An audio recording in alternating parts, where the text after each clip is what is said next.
욥기서 욥기 19장 말씀 23절부터 27절까지 29절까지 23절부터 29절까지 큰 소리로 시작. 나의 말이 곧 기록되었으면 책에 씌워졌으면 철필과 나무로 영원히 돌에 새겨졌으면 좋겠노라. 내가 알기에는 나의 대속자가 살아계시니 마침내 그가 땅 위에 서실 것이다. 내 가족이 벗김을 당한 뒤에도 내가 육체에 박혀서 하나님을 버리라. 내가 그를 보리니 내 눈으로 그를 보기를 낯선 사람처럼 하지 않을 것이다. 내 마음이 초조하구나. 너희가 만일 이러기를 우리가 그를 어떻게 칠까 하며 또 이러기를 이래 뿌리가 그에게 있다 할진대 너희는 칼을 두려워할지니라. 분노는 칼에 형벌을 부르나니 너희가 심판장이 있는 줄을 알게 되리라. 아멘. 오늘은 10월 3일 개천절입니다. 개천절. 한국, 당국, 부여, 고구려, 백제, 신라, 또 고려, 또 조선, 대한제국, 대한민국 이렇게 5천년 역사를 이어오고 있습니다. 우리 나라를 열어주시고 이 한반도에서 온 세계로 나아가시는 주님 앞에 영광을 돌려드립니다. 따라서입니다. 우리 예수님 사랑합니다. 우리 주 예수님 사랑합니다. 주 예수님 사랑합니다. 자, 우리 조상들이 나라를 열면서 하늘이 열렸다. 하나님께서 하늘을 여시고 우리 민족에 복을 주시고 이 빛의 나라를 세워주셨습니다. 우리는 5천년 역사 가운데서 단 한 번도 우리 나라의 이름에 빛이 빠진 적이 없어요. 빛이 빠진 언제나 그래서 빛의 나라. 이 빛의 나라가 뜻을 품기를 우리 나라 우리 민족은 온 세계 모든 사람들을 널리 이롭게 하리라. 빛으로 이롭게 하리라. 빛이 주는 것은 뭡니까? 빛이 주는 것은 세균은 죽여버리고 어둠은 물리쳐버리고 밝음을 주고 생명을 주고 또 오곡백과가 풍성히 자라서 마음껏 배불리 먹고 마시고 평안하게 살게 하고 빛은 또 하나님과 예수님을 나타내고 빛의 나라는 우리가 돌아갈 영원한 본향 천년왕국이고 신전신이고 영원한 천국이랍니다.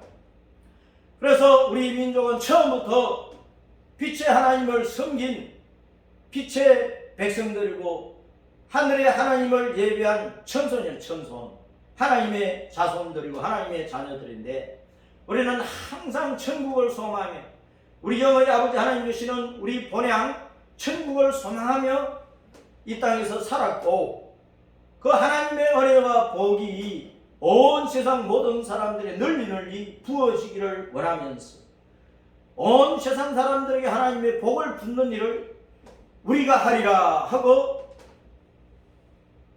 나라를 세웠습니다. 그래서 나라의 이념을 따랐습니다. 홍익인간.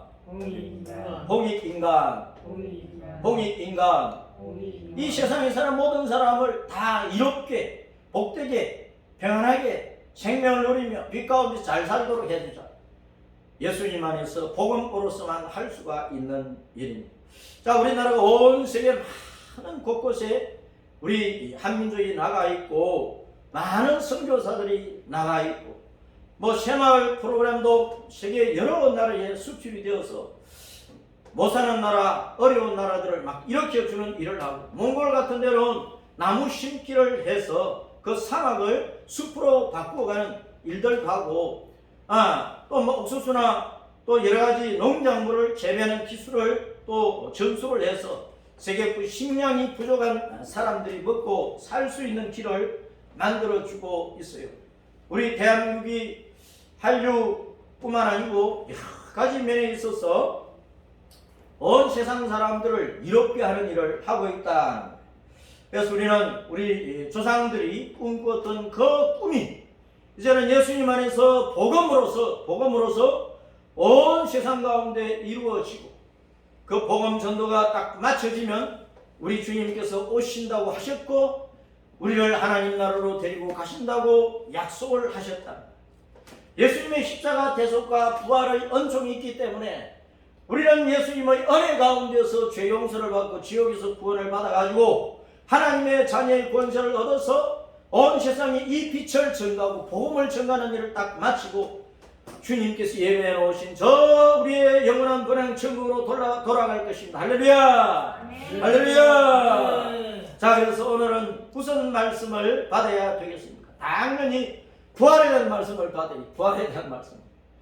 부활에 대한 말씀, 개천절이고 우리 민족이 바로 영생의 하나님을 전하고 천국을 바라보도록 하면서 온 세상에 빛 안에서 유익을 주기로 했기 때문에 부활의 은혜가 없이는 안 되는 거예요. 예수님의 대속과 부활의 은혜가 있어야 되는데 그 부활 신앙을 누가 아름답게 복되게 멋지게 고백을 했느냐 따랐습니다.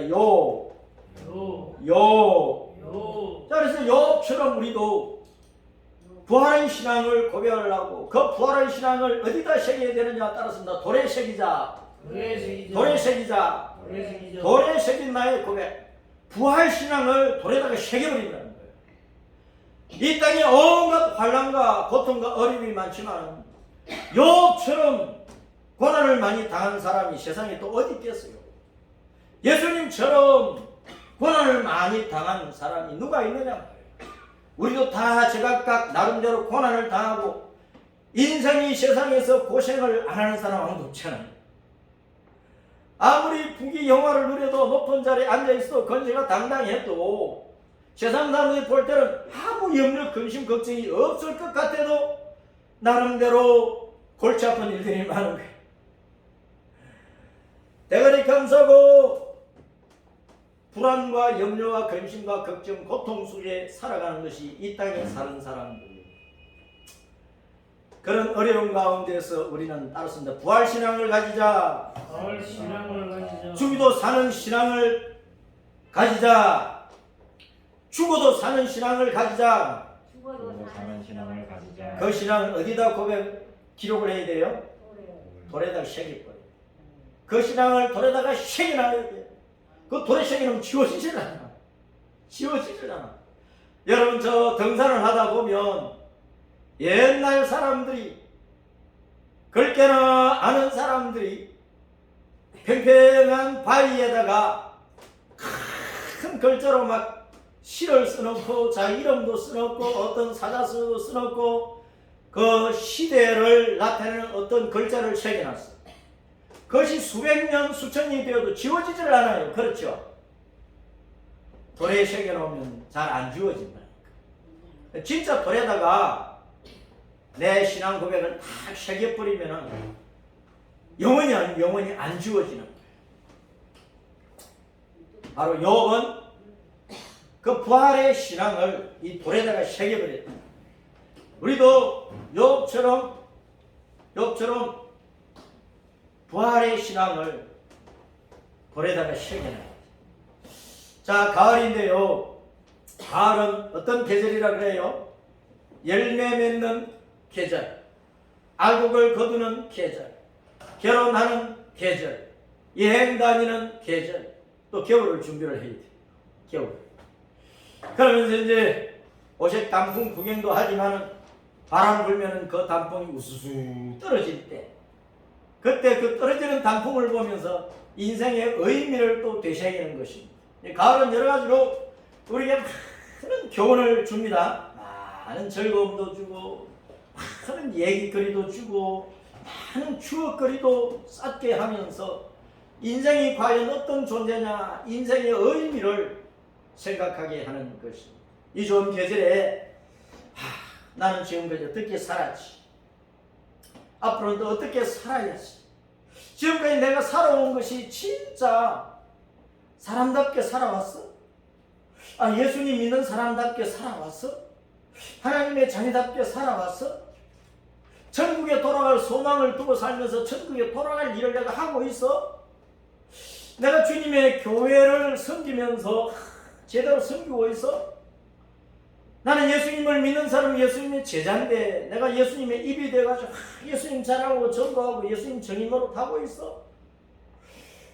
나 자신을 점검하고 다시금 나 자신을 새롭게 세워서 주님이 원하시는 믿음의 길을 힘써 달려가다가 내 인생을 끝나네. 후회 없이 천국으로 슝 올라갑시다. 할렐루야. 네. 자, 사랑의 계절인 가을에 청춘 남녀들이 만나서 오랜 기간을 두고 교제를 하고 사귀다가 이제 마음이 서로 통했어. 마음이 서로 통하면 어떻게 해야 됩니까? 그 사랑이 결실을 맺으려면 어떻게 해야 돼요? 따라서 너 고백해야 된다. 따라서 너 고백해야 된다. 고백해야 된다. 고백을 해야 되잖아요. 아무리 오래 살고 연애를 뭐 10년이고 20년이고 평생을 한다 해도 또 서로를 잘 알고 아주 친숙해져도 그리고 막 매일매일 퇴근하면 같이 만나고 밥 먹고 2시간 3시간 밤중이 되도록 얘기를 하고 그래도 고백을 안 하면 고백이 없으면 여전히 남남이야. 그저 그냥 친구야, 친구. 알고 지내는 사람이야. 아무리 사랑해도 고백이 없으면 그냥 짝사랑이야, 짝사랑. 짝사랑이야. 고백을 해야 돼, 고백을. 고백하고 당신 사랑해요, 사랑해요. 같이 살았으면 좋겠어. 우리 결혼합시다. 둘이 그렇게 해야 비로소 이제 열매를 맺는 거야. 땅땅땅땅 하면서 행복의 문을 열고 이제 부부가 되어가지고 신혼집 마련하고 알콩달콩 살아야 된다. 뭐가 없으면 사랑의 열매를 못 맺어요? 뭐가 없으면? 고백이 없으면 사랑의 열매를 맺으려면 뭐 하라고요?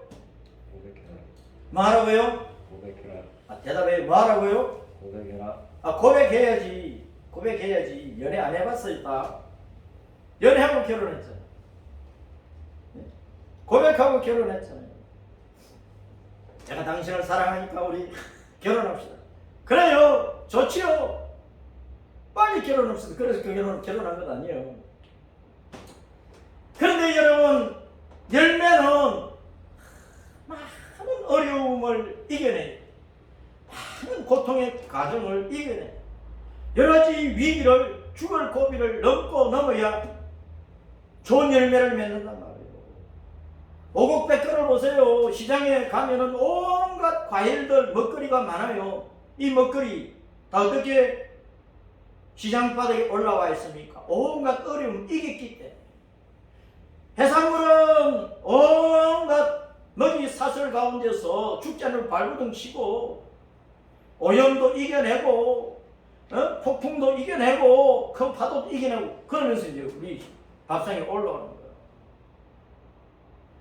밥이든 과일이든 모든 것들이 바람을 이겨내고 가뭄을 이겨내고 병충해를 이겨내고 온갖 것들을 이겨내야 잘 익어가지고 우리 입에까지 들어온다니까요. 열매는 고통과 위기와 죽음까지도 이겨내야 돼. 어떤 일든지 시작부터 과정에서 큰 위기와 고통과 죽음의 어두움을 이겨내야 돼. 이겨내야 되는데 서로를 이해하고 신뢰하고 믿고 소망하고 사랑을 끝까지 지키고 그래 남녀 간의 사랑도 결실을 맺는 거예요.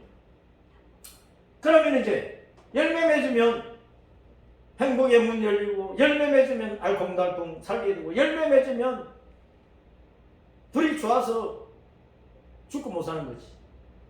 성리의 영광을 누리는 거예요. 우리가 하늘나라 천국에 돌아가려면 이 땅에서 얼마나 많은 고난과 고통과 어려움과 환난과 죽을 일들이 얼마나 많아요. 이겨내면 우리는 따라서 이긴 자로 이스라엘로서 천국에 돌아가 유다 백성으로 마음껏 주님을 찬양할 것이다. 이스라엘은 이긴다. 유다는 찬송한다. 우리가 이겨야 진짜 이스라엘 백성으로 천국에 돌아가. 천국에 돌아가서 우리는 계시록 14장 하늘의 시온산에서 하늘나라에 올라가는 성도들이 새 노래로 주님을 찬송하고 있는 것처럼 주님을 찬양할 것이요. 그 소망을 내 가슴에 품고 있다면 지금 사는 것이 힘들죠. 어렵죠. 젊은이들은 더 힘들어. 공부는 하신들도 참으로 힘들어. 대학 가기 힘들어요. 대학 나와서 직장 또 택하고 직장 생활하는 거 얼마나 큰 스트레스 많이 받아요. 직장만 하고 결혼해서 아이 낳고 그 키우려면 얼마나 많은 수고를 해. 어려워. 힘들어. 그러나 이겨냅시다. 연애와 결혼이 그렇다면 우리가 지금 신앙생활 하는 것은 예수님과 연애하는 거야. 예수님과 연애하는 거라고. 우리가 다시 오실 주님을 만나가지고 딱 천국에 돌아가면 신혼집에 들어가니 신혼집에 들어가는 거예요.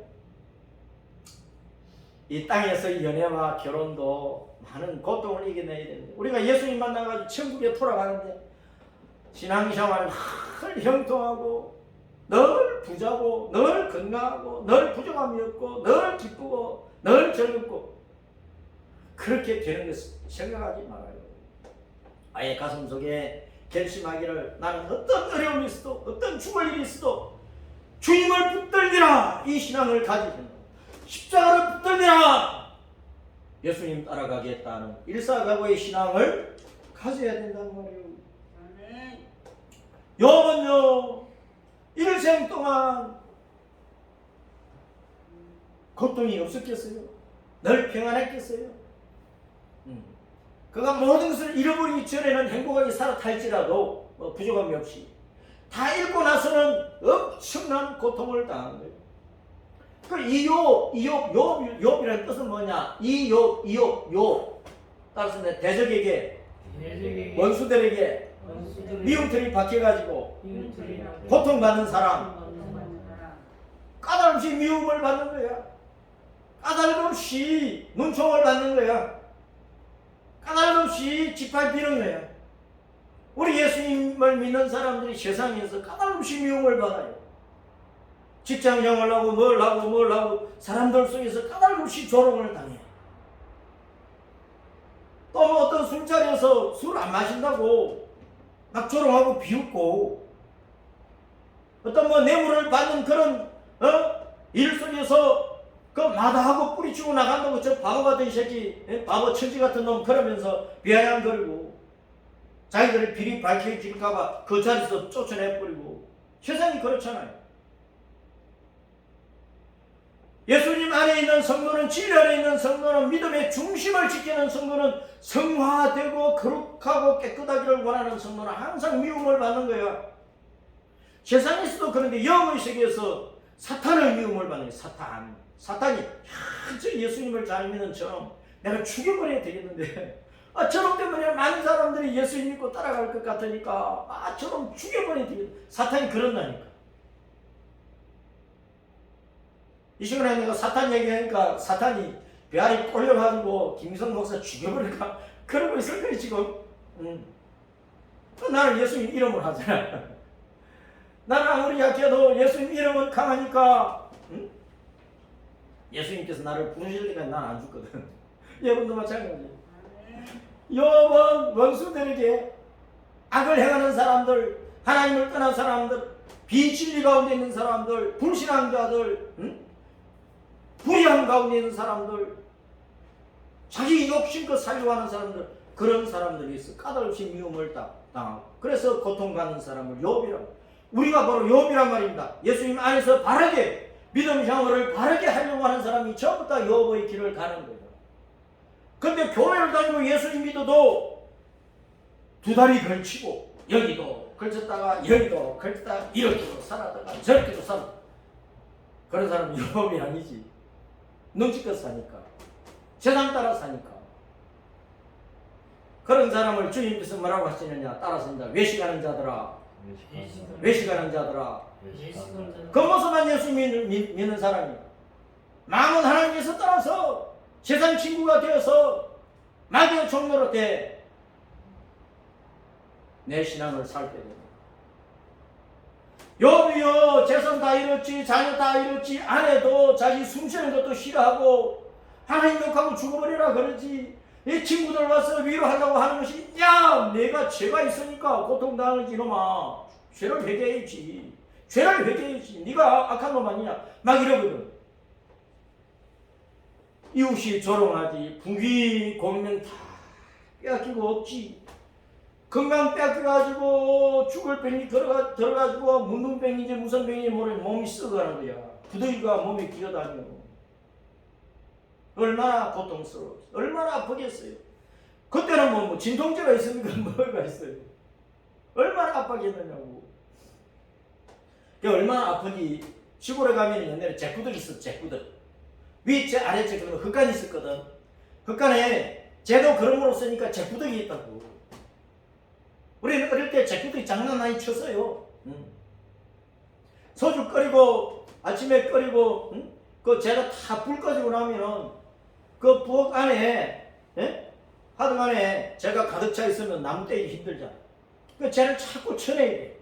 그 쟤를 갖다가 잭구덕이 흙간에 쟤 모으는 데에 갖다 붙는다. 그 잭구덕에 앉아가지고 기와 쪽으로 사금팔이로 막 몸을 뻑뻑 긁어서 얼마나 가려운지. 몸도 썩어가는데 가려운 거야. 살점이 떨어져 나가요. 구덩이는 기어다니지. 구덩이가 기어다니지 파보니까 얼마나 또 가렵고 얼마나 아프겠어. 피를 철철 나면 살점 떨어져 나가. 그렇게 긁어. 친구들이 몰려와서 야 이놈아 네가 죄가 있어가지고 네가 불의하니까 하나님 앞에 의로운 사람 누구냐. 우리가 모르는 죄를 많이 가지고 있지, 죄 많이 지었지, 겉으로는 네가 재산이 있다고 많은 사람들에게 퍼주고 많은 사람들을 친구 삼고 이러쿵저러쿵 좋은 일을 하려고 했는데 죄가 많지. 염장질만 하는 거예요. 속을 뒤집어 놓는 거예요. 영의 세계에서 사탄이 작심을 했잖아요. 욥 죽여버리려고. 그러니까 하나님께서 목숨은 건드리면 안 된다. 그러니까 재산 다 잃게 만들고 자녀 다 잃게 만들고 몸에 병들어 죽을 지경이 되도록 고통 가운데 지옥을 맛보게 하는 게 지옥을. 목숨은 건드리지 말라는 게 지옥을 맛보게 하는 거예요.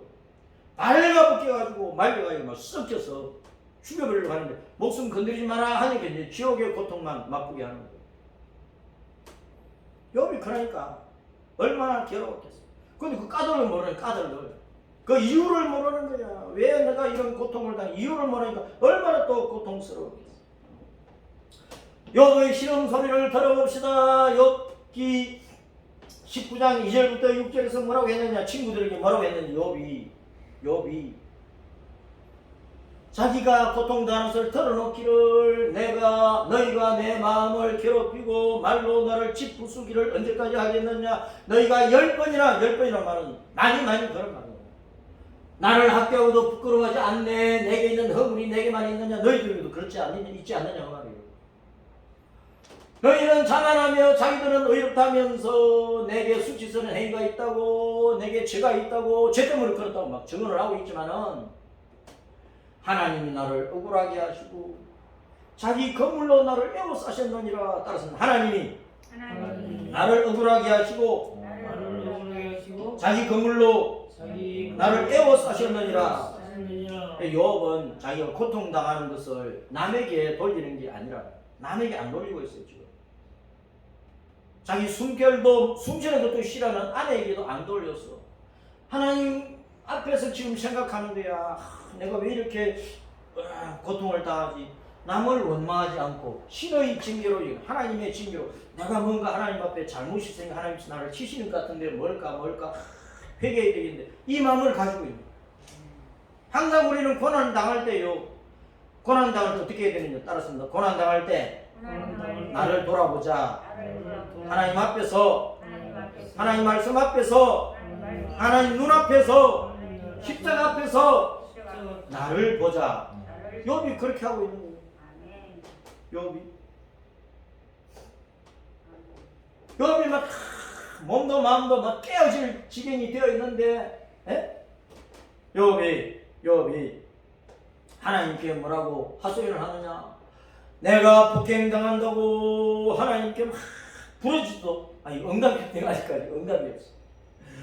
하나님 도와주세요 해도 정의로움이 없고, 하나님이 내 길을 막아 지나가지 못하게 하시는 것 같고, 내 앞길에 어둠을 두신 것 같고, 나의 영광의 모자를 벗겨가지고 내 영광을 땅에 내동댕이 쳐버린 것 같고, 내 사면으로 나를 흘러가지고 막 죽게 하시는 것 같고, 나무 뽑듯이 내 희망과 소망을 뽑아버린 것 같고, 내게 진노하신 하나님께서 나를 원수처럼 보시는 것 같고, 하나님의 천사 군대가 일제히 길을 도두고 내게로 달려와서 내 장막을 둘러 진치고 나를 죽이려고 하는 것 같다. 하나님께서 나를 에워싸시고 계시니, 하나님께서 분노의 손을 들고 계시니, 하나님께서 그 진노의 채찍질을 하고 계시니, 내가 뭘 잘못해서 그렇습니까? 주님 깨닫게 해주세요. 그 마음 자신을 가지고 있는, 그 마음 자신을 가지고 있는 주변 사람들에게, 욥이 하던 주변 사람들에게, 자, 형제들은 낯선 사람들 같이 나를 떠나버리고 외면하고 가서, 내가 잘 살고 건강하고 막 베풀 수 있을 때는 사람들이 막 몰려왔어요. 형제들도 막 아이고 형님 하면서 몰려왔어. 조카들도 아이고 큰아버지 하면서 몰려왔다니까. 그런데 아무것도 없으니까 외면하고 싹 외면하고, 나 몰라요, 그런 사람 몰라요 하고 떠나가 버린 거예요. 세상 인심이 그렇잖아. 친척들도 버리고 떠났어. 아무도 안 오는 거예요. 옛날에는 사돈 8촌까지 막, 욥은 모르는데 나 7촌 누구라고 막 8촌 누구라고 오는 거야. 그런데 지금은 아무도 알아? 집에 있던 종들도 욥을 낯선 사람 외국인 취급을 하면서 욥이 불러도 대답을 하는데, 잭구덕에서 고통스러워하고 사근팔로 기와 쪽으로 몸을 긁으면서 막 힘들어가지고 물로 좀 마시려고 하니까 종들을 부르는데 대답도 안 하는 거야. 오지도 않고. 자기 아내는 욥의 숨결도 싫어하는 거야. 왜 숨쉬고 살아있느냐고. 그냥 죽어버리지. 그러고 있다니까. 또 말하기를, 내 허리의 자식들도 나를 가련하게 해주고, 내 허리의 자식은 아직 태어나지 않은 자식, 나중에 태어날 자식들과 아이고 불쌍한 인간, 이러고 있다는 거야. 동네 어린아이들도 막 업신여처럼 와서 자꾸더기 앉아서 막 몸을 걸고 있으니까, 아이고 저 기자 영감 이제 다 죽게 되었네 그러면서 막 놀리고 침 뱉고 막 돌질하고 그런다는 거야. 가까운 친구들은 원수처럼이야. 있을 때는 다 뜯어먹고 가는 거야. 이제는 원수처럼 미워한다는 거야. 자, 이렇게 고통을 당하는 욥이, 남을 그래도 원망하는 거야. 누구를 욕하네. 도대체 왜 내게 뭔 잘못이 있어서 이럴까? 주님의 뜻이 뭘까? 그것만 생각합니다. 그래, 욥이 참 의로운 믿음의 사람이에요. 우리도 이런 욥의 신앙을 본받아요. 욥이 너무 괴로워서 울부짖었어. 내 피부와 살이 뼈에 붙었어. 피골이 상접한 거예요. 겨우 이부만 붙어있다. 살이 탁 빠져버리고 가슴만 남아있어.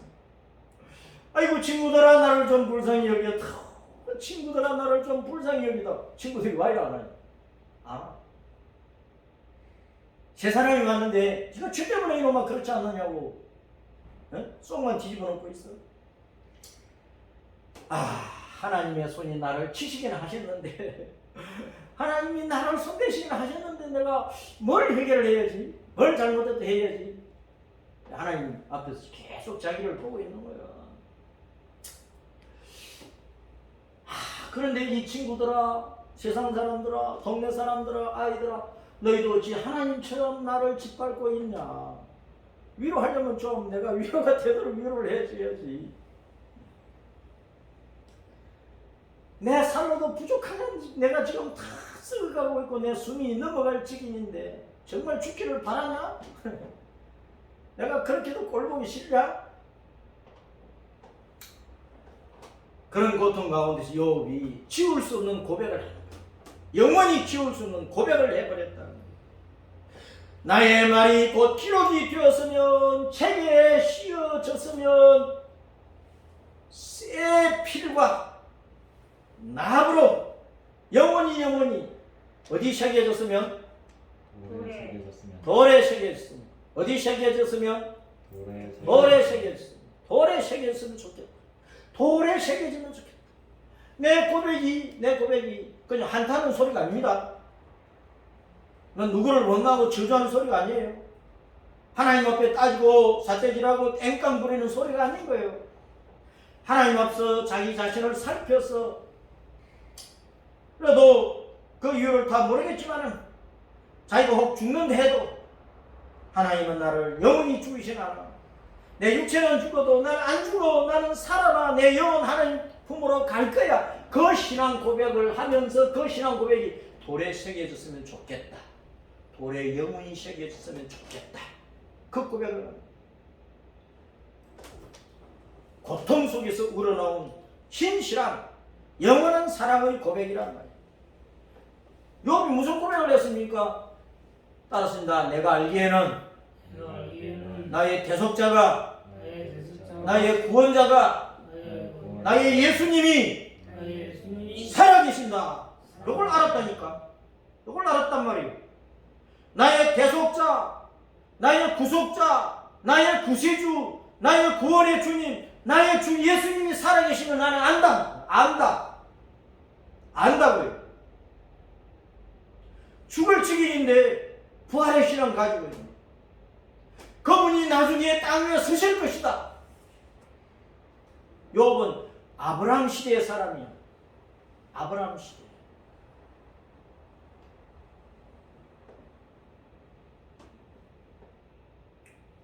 지금으로부터 한 5,000년 전의 사람이라. 자기로부터 예수님이 한 3,000년 후에 오실 분인데도 예수님이 땅 위에 서실 것을 알고 있는 거예요. 성령의 감동이 아니면 어떻게 이 신앙을 가져요? 네? 그게 희한한 경험을 했는지도 몰라, 입신을 했는지도 몰라요. 자기 오랫동안의 신앙 경험 속에서 이런 부활 신앙을 고백을 하고 있다니까. 뭐 안다고 그랬잖아요. 안다는 것은 경험 속에서 안다 그 말이에요. 처절한 고통과 죽음의 지경에 빠져가지고 하나님과 몸부림치듯 실험하고 하는 그 하나님을 찾고 하나님을 부르짖고 하나님의 음성을 듣고 하나님의 감동을 받고 하나님 알게 해주신 그 알을 가지고 있는 거예요. 그래서 이 위대한 부활신앙의 고백이 나오고 있다. 예수님이 강림하실 것을 고백하고 있어요. 내 피부가 썩어서 벗김을 당한 뒤에도 내 몸이 죽어 썩어도 내가 육체 밖에서 하나님 보리라 이 썩어질 육체 밖에서 영체를 가지고 부활한 몸을 가지고 너가 주님을 보리라. 주님을 보리라. 만군의 주 여호와 우리 예수님을 뵈리라. 부활체로 영체로 내 눈으로 주님을 보리라. 내 눈으로 주님을 보리라. 부활한 그 영체의 눈으로 주님을 뵙겠다. 썩지 않는 몸, 영원히 사는 몸으로 부활된 그 부활체의 몸을 가지고 주님을 뵙겠다고 하는 거예요. 내가 낯선 사람처럼 이방인처럼 하지 않을 것이다. 예수님이 나를 하고 나도 예수님 안다. 강림하신 주님을 만날 때 그분은 내 신랑이래. 신랑 모르는 분이 아니라 그분의 품에 내가 안기겠다는 거예요. 신부로서 본다는 거예요. 신부로서. 내 마음이 초조하다. 마음이라는 단어, 마음이라는 단어를요, 킬랴,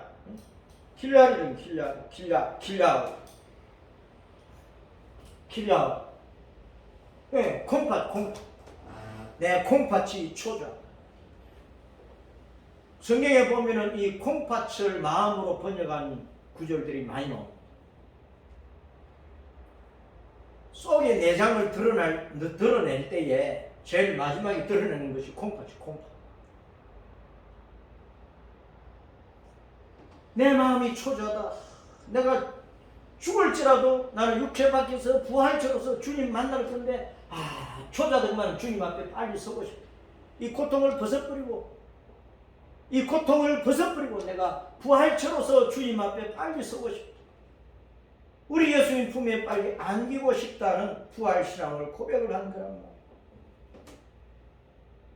말이에요. 26절과 27절 원문 번역을 보면은 내 살갗의 벌레들이 이 몸을 멸할지라 내가 여전히 내 육체 안에 있어 부활치 안에 있어 하나님을 뵈리라. 내 콩팥이 내 속에서 소멸될지라 썩어 없어질지라 내가 직접 그분을 뵈리니 부활체의 눈으로 다른 것이 아니요 내 눈이 부활체의 눈이 바라보리로다. 욥의 몸은 썩어 들어가고 있습니다. 구더기가 파먹고 있었어요. 욥기 7장 5절에 보면 자 읽어봅니다. 시작. 욥기 7장 5절 시작. 내 살에는 구더기와 흑둥이가 의복처럼 꽃처럼 입혀 내 피부는 내 가죽은 굳어졌다가 터지는구나. 막 이 합창되었다가 막 터진다. 살까지 그렇잖아요. 상처가 나서는 오므라들었다가 터져버리고 오므라들었다가 막 움직이면 터져버리고 오므라들 나은 것 같은데 움직이니까 막 또 터져버리고 또 덧나고 그러잖아요. 그 고통을 받고 있는 거, 그 치료 고통을 당하고 있어요. 그런 가운데서 부활신앙을 고백해요. 부활신앙. 이 신앙을 오늘날 우리가 가져야 되는 이 환난의 시대에 그 부활의 신앙을 어디서 또 강하게 나타내느냐. 17절에 보면은 17절 읽어봅니다. 시작. 내 허리의 자식들도 나를 가련하게 여기는구나. 내 허리의 자식들도. 허리의 자식들이라고 하는 말은 내 허리 안에 내 몸 안에 정자가 있다. 생명의 씨가 있다. 그 씨가 언젠가는 내 아내를 통해서 태어날 건데 아직 태어나지 않은 자식들도 지금 나를 가련하게 보고 있다. 그 말이야. 나중에 태어날 자식들까지 나를 가련하게 보고 있다. 그러니까 지금 몸이 썩어서 구더기가 파먹고 죽을 지경인데도 내가 안 죽어. 살아나. 그럼 내가 또 자식들을 낳을 거야. 그 말 아닙니까? 그렇죠? 그럼 부활의 신앙을 가지고 있는 거예요. 10자녀는 이미 강풍에 무너진 집에 깔려 다 죽었거든요. 또 주님께서 병을 고치고 살려서 자기 자신을 다시 낫게 하시는 그 믿음을 가진 자식이 아니고 자기 자신이에요. 자기 자신. 그 자식이 허리에 있다는 표현은 앞으로 나을 거다 그런 거예요. 앞으로 나을 거다 그런 거예요. 그 내용이 어디에 또 나오는지 히브리서 7장에 보면 아브라함이 멜기세덱을 만났을 때 멜기세덱 살려망 멜기세덱 대제사장을 만났을 때 레위는 아브라함, 이삭, 야곱의 자식들 가운데 레위가 있잖아요. 아브라함의 4대인 그 레위가 이미 자기 조상의 허리에 있었다. 허리에. 몸 안에 생명의 씨가 있었던 것을 말을 하고 있는 거예요. 4대 만에 4대 후에 태어날 그 자식을 지금 얘기를 하고 있는 거예요. 그래서 25절부터 27절의 내용은 뭐냐? 욥이 내 구속자가 다시 땅 위에 서실 것이다. 그분을 내가 내 눈으로 부활체의 눈으로 뵐 것이다. 그 신앙 고백은 예수님의 재림 신앙을 그때 가지고 있었다. 철저한 부활신앙, 영원히 죽지 않는 영화로운 몸으로 살아나는 그 부활의 영체를 믿고 있는 거야. 내 마음, 내 콩팥이 초조하다. 내가 주님 앞에 부활체로서 부활한 몸으로 주님 앞에 빨리 서고 싶다. 내가 신랑 되신 예수님을 만나는 신부로서 주님 앞에 서고 싶다. 그 말. 내 콩팥이 내 속에서 썩어 없어져도 나는 부활한 몸으로 다시 주님을 배우리라는 그 부활신앙을 가지고 있는 거예요. 이 신앙 여러분 가지시기 바랍니다. 히브리서 9장 28절에 읽어봅니다. 시작. 죄와 상관없이 두 번째 다시 오신다. 예수님이 두 번째 오실 때는 재림하실 때는 죄와 상관없이 오시는 거예요. 처음에 오실 때는 우리 죄 때문에 오셨잖아. 우리 죄를 몽땅 짊어지시고 우리의 죄값을 다 갚아버리고 없애버리기 위해서 예수님이 대신 대속물이 되어가지고 속죄이 되어가지고 십자가에서 달려서 자기 몸과 생명, 피를 다 바치셨단 말이에요. 예수님이 내 대신 죽으신 것이란 말이에요. 그 두 번째는 세상을 심판하러 오시는 거예요. 자기 백성을 부활시켜가지고 자기 백성을 휴거시켜가지고 하늘 낙원으로 천국 번을 데리고 가시기 위해서 오시는 거예요. 죄와 상관없이 자기 백성들에게는 죄와 상관이 없는 거예요. 아직도 예수님을 믿지 않고 죽어버리고 예수님 오실 때가 이 불신앙 가운데 있는 사람은 예수님께 심판하기, 그들은 죄를 가지고 있으니까 그들은 죄값으로 멸망받는 거고 심판받는 거고, 구원받은 우리 성도들은 예수님 다시 오실 때 예수님을 신랑으로 우리는 신부로 맞이하기 때문에 죄와 상관없이 주님을 만나는 거야. 이미 우리는 십자가에서 대속하시고 부활하신 예수님을 내 구주로 믿으니까 예수님 피의 은혜가 우리는 죄에서 벗어나서 구원을 받았어. 지옥에서 구원을 받았어. 하나님의 자녀야. 예수님의 신부야. 그래서 예수님 다시 오시면 우리는 죄와 상관없이 죄 때문에 심판받는 것이 아니고 죄에서 이미 벗어난 사람으로서 예수님의 신부로서 신랑 되신 예수님 품에 안긴다고 말이에요. 얼마나 영광스러워요. 사도행전 1장 11절에는 하늘로 가신 그 모습 그대로 예수님 다시 오신다고 그랬어요. 고린도전서 15장 50절부터 58절 말씀에 읽어봅니다. 시작. 마지막 날에 강림하여 이미 죽은 성도들을 순식간에 부활시키고 끝까지 살아있는 성도는 홀린 변화시켜 주신다고 말씀을 나옵니다. 데살로니가 전서 4장 13절 18절 마찬가지예요. 구름 타고 공중으로 오셔가지고 부활과 변화로 죽은 성도는 부활시키고 그때가 살아있는 성도는 영원히 사는 몸으로 순식간에 변화시켜가지고 끌어올려버려. 휴거시켜 끌어올려버려. 어디로? 하늘 나간으로 끌어올려주시고 그게 휴거예요. 그때가 가깝다고 말합니다. 욥이 이 신앙 가지고 있는 거예요. 예수님께서 그 다음 이제 우리를 휴거시켰다가 이 땅에 일곱 나팔 일곱 대접재앙으로 7년 대재앙을 내려버리고 그 다음에 주님께서 이제 진짜 지상으로 강림하시는 거예요. 지상으로 천사군대를 끌고 이미 하늘로 휴거됐던 성도들 다 데리고 천연왕국 이루기 위해서 내려오시는 거예요. 세상을 심판해버리고 주님께서 그때 이제 천연왕국을 이루신다고 말이에요. 그때 이제 어떻게 오시냐? 계시록 19장 11절 21절에 주님께서 백마 타고 지상으로 오시는데 어디로 오시느냐? 감람산으로 오신다고 스가랴 선지자가 예언을 했어요. 근데 아마겟돈 전쟁이 일어나는데 그 아마겟돈 전쟁에서 예수님께서 다 원수를 진멸하시고 그 다음에 천연왕국을 이루신다고 합니다. 천연왕국. 부활 후에는 우리가 이제 주님이 공중으로 오시면 우리가 휴거되어 올라가고 그럼 하늘 낙원으로 올라간다. 하늘 낙원으로. 그 낙원에서의 신혼생활이 어떤 생활이냐 하는 것을 요한계시록 14장에서 말씀을 하고 요한계시록 14장 휴거된 성도들의 삶을 보여주고 있는 거예요. 읽어봅니다. 시작. 이마에 어린 양과 아버지의 이름을 쓰고 새 노래로 보좌에 앉으신 하나님을 찬양하고 땅에서 성령을 받은 14만 4천 성도가 주님을 찬양하는데 이들은 누구냐? 여자 음녀 바벨론으로 더럽히지 않은 순결한 성도고 어린 양 예수님이 어디로 인도하든지 따라가는 자고 사람 가운데 성령을 받아 처음 익은 열매 알곡으로 주님 앞에 올라갔고 하나님과 어린 양에 속한 예수님의 신부들이고 그 입에 거짓말이 없어 예수님 내 구주입니다. 예수님이 내 생명입니다 하는 것을 일평생 배신한 적이 없다고 말입니다. 예수님이 구주가 아니라고 하는 것이 거짓말이야. 흠이 없는 자들이라 그 믿음을 지키고 있는 게 목숨다 일사하고 그래서 그들이 하늘 낙원에서 휴거된 성도의 아름다운 삶을 살고 있는데 자 그 다음에 이제 휴거되었다가 주님께서 지상에 강림해서 천연왕국을 이루시잖아요. 그 천연왕국 생활은 어떤 생활이냐? 계시록 20장 4절부터 6절에 보면 자 이렇습니다. 읽어봅니다. 시작. 심판하는 권세를 받고 왕으로서 주님이 보좌에 앉아 계시고 모든 성도들도 이제 왕 노릇하기 위해서 그 심판하는 권세를 가지고 이제 앉아 있는 거예요. 그 다음에 읽어봅니다. 시작. 예수님을 증언하고 하나님의 말씀 때문에 숭배하는 성도들이 서 있는데 짐승과 그 우상에게 경배하지 않은 자들 그 이마와 손에 짐승의 표를 받지 않았던 사람들 그래서 이 첫째 부활에 참여한 자들은 복되고 거룩하다. 둘째 사명이 없어요. 지옥이 없어요. 하나님과 그리스도의 제사장이며 천년 동안 뭐 한다고? 왕노릇하는 왕노릇. 그때 예수님이 만왕의 왕이시지. 그게 천년왕국이야.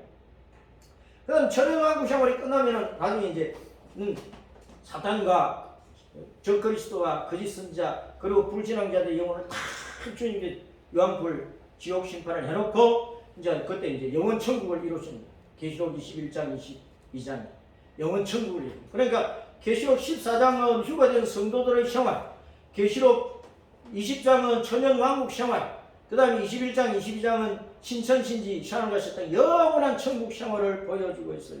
영원한 천국 생활 읽어봅니다. 시작. 하나님으로부터 하늘에서 내려온 거룩한 성 예루살렘이 그 예루살렘은 남편을 위해 단정한 신부처럼 아름다.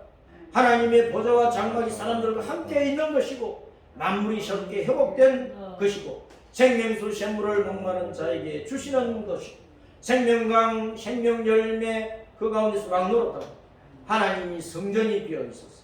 하나님의 영광과 어린 양의 등불로 해와 달이 필요 없는 것, 그 어둠이 없다고 말합니다. 그래서 영원한 천국에는 눈물이 없고 애통하는 것도 우는 것도 슬퍼하는 것도 죽음도 아픈 것도 밤도 온갖 저주가 없는 것. 광명천지. 그것이 우리가 돌아갈 영원한 본향이에요. 욥이 그 신앙을 가지고 있단 말이에요. 그 신앙을. 그래서 우리의 가슴 속에 이런 신앙을 가져. 아가서 8장 5절을 보면은 신부가 신랑에게 나를 당신의 반지에 그 도장에 내 이름을 새겨주세요. 내 사랑을 새겨주세요. 주지 마세요. 그 고백을 하고 있는 거예요. 알았습니다. 읽어봅니다. 시작. 그의 사랑하는 자를 의지하고 신랑을 의지하고 거친 들에서 올라오는 여자가 누구인가? 너로 말미암아 내 어머니가 고생한 곳 너를 낳은 자가 애선 그곳 사과나무 아래에서 내가 너를 깨우니 신랑이 신부를 깨운 거예요. 6절에 고백하기를 신부가 신랑이 고백하는 겁니다. 시작. 너는 나를 도장같이 마음에 품고 도장같이 팔에 두라. 사랑은 죽음같이 강하고 질투는 솔같이 잔인한 불길같이 일어나는 그 기시가 여호와의 불과 같으니라. 내가 불에 타 죽는다 해도 그런 재앙이 일어난다 해도 나는 당신을 배신하지 않겠습니다. 그러니까 내 사랑의 고백을 당신의 도장에 새겨가지고 마음에 품고 계세요. 술람미가 솔로몬에게 그 고백을 하고 있는 거야. 술람미는 우리 성도들이야. 솔로몬은 평화의 왕 예수님이야. 욥이 그 고백을 한 거란 말이야. 내 부활의 신앙을 당신의 가슴 속에 새겨주세요. 돌에 새긴다고 하면 돌은 누굽니까? 돌이 누구예요? 돌. 예수님이잖아. 생명의 돌. 돌이 예수님이지. 예수님 안에 있는 오늘날 성도들은 자 욥과 이런 신앙을 가져야 됩니다. 요한복음 11장 25절 26절 시작. 예수님께서 이르시되 나는 부활이요 생명이니 나를 믿는 자는 죽어도 살겠고 무릇 살아서 나를 믿는 자는 영원히 죽지 않느니라. 이것을 내가 믿느냐? 믿어요? 네. 믿어요? 네. 이 신앙 고백이 어디에 새겨져야 된다고? 돌에, 인장 반지에. 옛날에 손가락에 끼는 인장 반지에는 자기 이름을 기록을 해놨잖아. 왕의 인장 반지, 왕의 이름. 거기다가 또 술람의 이름까지 새겨달라는 거야. 내 이름이 돌에 새긴데 예수님의 가슴에 새겨진다는 거야. 내 신앙 고백이 돌에 새겨져. 내 신앙 고백이, 내 사랑의 고백이 예수님의 인장 반지에 신랑의 그 손가락에 끼고 있는 그 인장 반지, 도장 반지에 새겨지는 거예요. 영원히 지워지지 않는 거란 말이에요. 그래서 우리는 욥처럼 아무리 죽을 지경이 돼도 내 가슴에도 이 부활 신앙을 새겨놔야 되고 생명의 돌 예수님 가슴 속에도 이 부활 신앙이 새겨져서 영원히 지워지지 않도록 어떤 환란이 있어도 예수님 배신하지 않는 그 신앙, 그 고백을 내 가슴 속에도 가지고 예수님 가슴에 새겨놓고 이 땅에서 어떤 환란과 고난이 있어도 다시 오실 그 주님을 바라보고 모든 환란을 이기고 내 목숨 다해서 예수님 하고 부르다가 예수님 다시 예수님 품에 안기는 거예요. 그 승리하는 신앙을 가지고 예수님 품에 안기겠다고 하니 내 콩팥이 초자다, 내 마음이 초자다. 부활하신 예수님 앞에 내가 가겠다. 신랑 듣는 내 예수님 품에 안기겠다. 그 욥의 고백이랍니다. 그 고백을 오늘날 우리도 가져야 됩니다. 어떤 환난과 어려움이 있어도 예수님 가슴 속에 내 이름이 새겨져 있고 예수님은 자기 가슴 속에 나를 품고 계신다는 이 사실을 기억하고 모든 환난을 이기고 진짜 진짜 부활체로 내가 주님 품 안에 안길 그 영광스러운 순간을 바라보면서 이 믿음의 길을 우리는 십자가 짊어지고 달려갑시다. 아멘. 네.